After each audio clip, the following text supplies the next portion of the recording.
memang benar ada kelompok yang namanya Mujassimah, dan seandainya ada, siapakah tokoh-tokohnya? Allah alam bisawab ya. Disebutkan dalam buku-buku firak ya, buku-buku firak ya, ada Mujassimah yang mengatakan seperti ini persis, seperti ini persis. Kalau tidak salah ada sebagian Rafidhah, ada yang bermadzhab Mujassimah mentakif bahwasanya seperti ini ya. Ya, ini ada ya, tapi mungkin sudah tidak ada zaman sekarang, tapi disebutkan dalam buku-buku firak yang bahas tentang firqah ya, dari kitab para ulama ya. Tapi saya rasa sekarang sudah tidak ada yang menyatakan demikian. Wallahu alam bisawab ya. Allah Azza wa Jalla memiliki tangan, dan Allah Subhanahu wa taala memiliki jari-jari tangan layak dengan kebesarannya. Kursi itu letak kedua kaki Allah Subhanahu wa taala. Allah memiliki tangan. Dan subhanallah, orang-orang Yahudi mengakui Allah punya tangan. Yahudi percaya Allah punya tangan, kok kita yang Islam tidak percaya Allah punya tangan? Saksi bahasan kita adalah Allah Azza wa Jalla di sini punya telapak kaki. Berarti ada sifat fisiknya Allah, gitu kan? Selain fisik, tangan, kaki, mata, wajah, semua itu disebutkan Allah Azza wa Jalla punya. Allah menciptakan Adam sesuai dengan bentuknya, maka dhamir ha di sini Allah surati kembali kepada Allah. Allah ciptakan Adam sesuai dengan bentuk Allah. Bukan berarti bentuk yang sama, tetapi kata para ulama, sebagaimana Allah memiliki zat, sebagaimana Allah memiliki wajah, sebagaimana Allah memiliki tangan, memiliki mata, Adam pun demikian. Dengan perbedaan antara Allah dengan wajah Adam, dengan perbedaan antara mata Allah dengan mata Adam. Paham? Nah, sebagian ulama salah dalam hal ini dan dibantah oleh para ulama yang lain, seperti mengatakan innallaha khalaqa Adam ala suratihi. Allah menciptakan Adam berdasarkan bentuknya Adam. Dan ini salah. Jadi Allah masih dalam bentuk cahaya, belum ketahuan, belum kelihatan, tapi manusia sudah tahu dan seluruh tahu pada saat itu ini Tuhan kita Allah Subhanahu wa taala. Lalu pertama kali kita akan lihat secara fisik Allah di surga. Tidaklah tangan dikiaskan menjadi kekuatan atau menjadi nikmat kecuali dari zat yang benar-benar punya tangan. Saya bilang misalnya, kenapa kita bilang seorang misalnya pencuri dikatakan tangan panjang? Padahal dia mencuri mungkin bukan pakai tangan, mungkin dia pakai komputer gini saja, tidak perlu tangannya dijulur-julur gini. Karena memang dia asalnya punya tangan atau tidak? Asalnya dia punya tangan. Asalnya dia punya tangan asli, maka kita gunakan tangannya itu sebagai kiasan sebagai pencuri. Maksud saya, tidaklah kita menjadikan tangan sebagai kiasan kecuali dari zat yang benar-benar punya tangan. Kalau nggak punya tangan, ngapain kita bilang tangan? Ya. Seperti saya mengatakan, telah datang batang hidungnya. Ya. Bukan hidungnya datang sendiri begitu, tidak. Ya, maksudnya hidung itu adalah perwakilan dari seluruh tubuh, dan kita menggunakan ungkapan tersebut bagi zat yang benar-benar punya hidung. Kita nggak pernah bilang datang batang hidung meja, nggak ada, karena meja nggak punya hidung. Paham? Demikian juga seorang mengatakan wajah bisa diartikan zat. Benar, bisa diartikan zat, tetapi hanya digunakan kepada zat yang benar-benar punya apa? Wajah. Saya tidak melihat wajahnya pada hari ini. Maksudnya tidak melihat orangnya secara penuh. Paham? Tetapi kalau orang tersebut asalnya nggak punya wajah, nggak mungkin kita menggunakan kalimat wajah sebagai perwakilan zat. Paham atau tidak poin ini? Ini poin paling penting. Ya. Taruhlah kita sepakat bahwasanya wajah itu adalah maksudnya zat, tangan artinya kekuatan, namun kita tidak gunakan lafal-lafal tersebut kecuali kepada zat yang benar-benar punya wajah dan punya apa? Punya tangan. Maksudnya Tuhan gunakan tangan yang dinisbah kepada dia untuk muqabalah, untuk bertentangan dengan tangan yang ada pada manusia, tangan hakikat. So, makna tangan di sini tangan yang digunakan untuk berbaiat.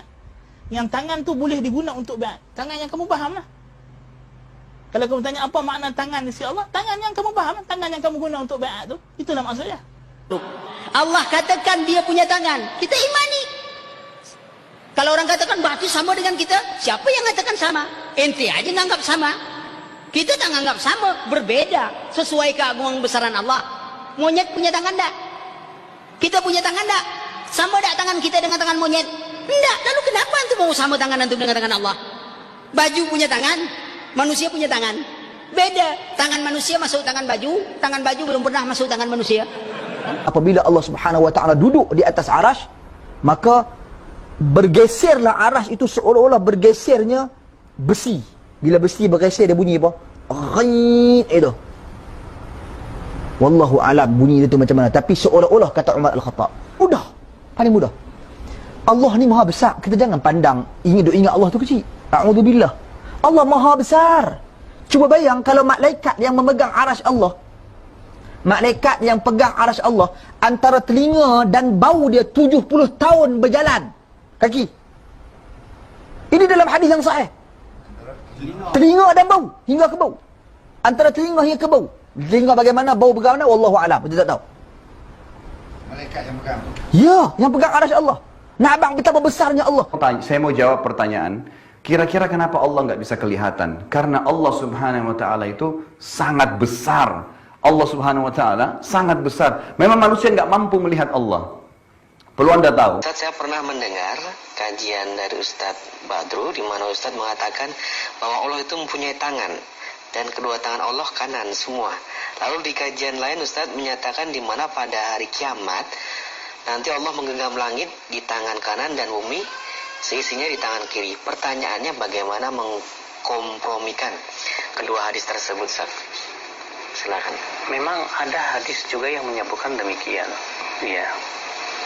Namun, ya, pertama, bahwa hadis yang menyebutkan bahwa Allah mempunyai tangan kiri itu hadis yang syadz.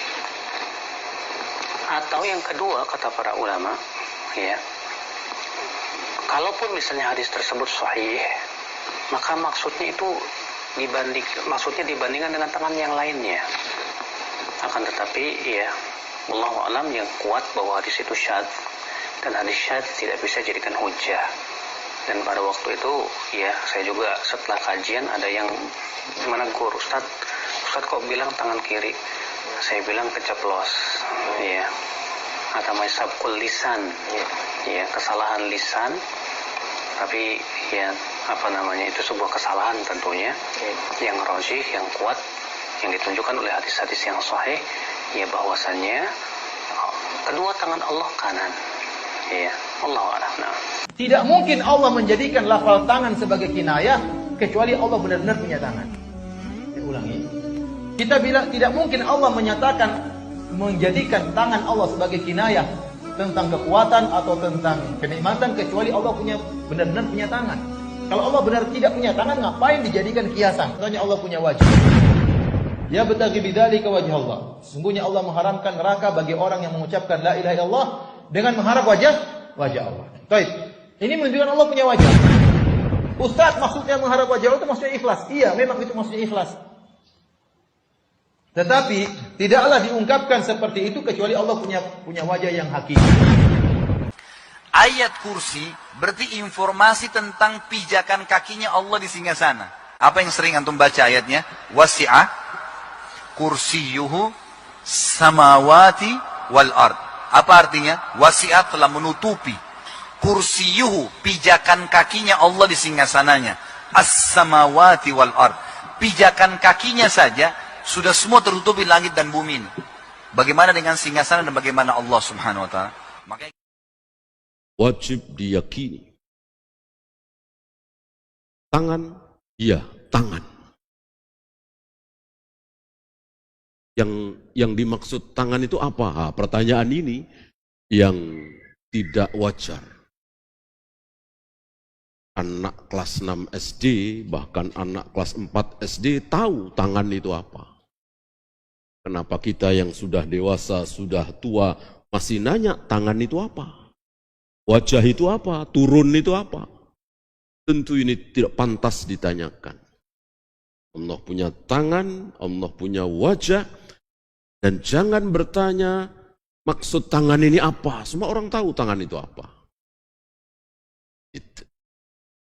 Maka orang yang mengatakan bahwa betul Allah punya tangan, tapi maksud tangan di sini wallahu a'lam, kita serahkan kepada Allah. Ini benar apa salah?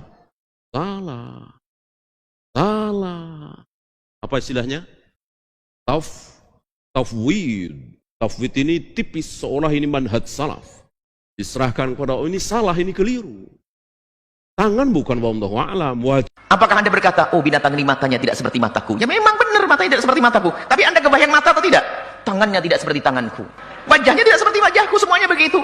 Lah inilah makanya Mujassimah baru ini mengatakan Allah bertangan tidak seperti tanganku. Ini kalimat yang tidak bermakna. Akan tapi kaum ahli sunnati wal jamaati asy'ariyati mengantisipasi jangan sampai masuk dalam kebingungan di dalam pemahamannya. Karena semua orang punya pengalaman tentang tangan, tentang mata, tentang betis. Makanya ada dua manhaj tauhid, serahkan kepada Allah. Kalau atau ditakwili, dan takwilnya pun dengan hujjah yang kuat, dalil dari Al-Quran atau hadis-hadis sahih yang mutawatir, bukan asal takwil. Ini adalah manhaj kita. Nah, mujassimah baru itu tidak sampai derajat kafir karena apa? Dia itu masuk pengen keluar. Masuk bagaimana? Menetapkan tangan dan seterusnya, tapi setelah itu dibikin keluar. Saya tidak mau seperti mujassimah. Maka dari sisi ini mereka tidak dianggap sebagai kafir, tapi mereka telah sesat di dalam berakidah. Jadi sholat di depan mereka sah tapi makruh. Selesai.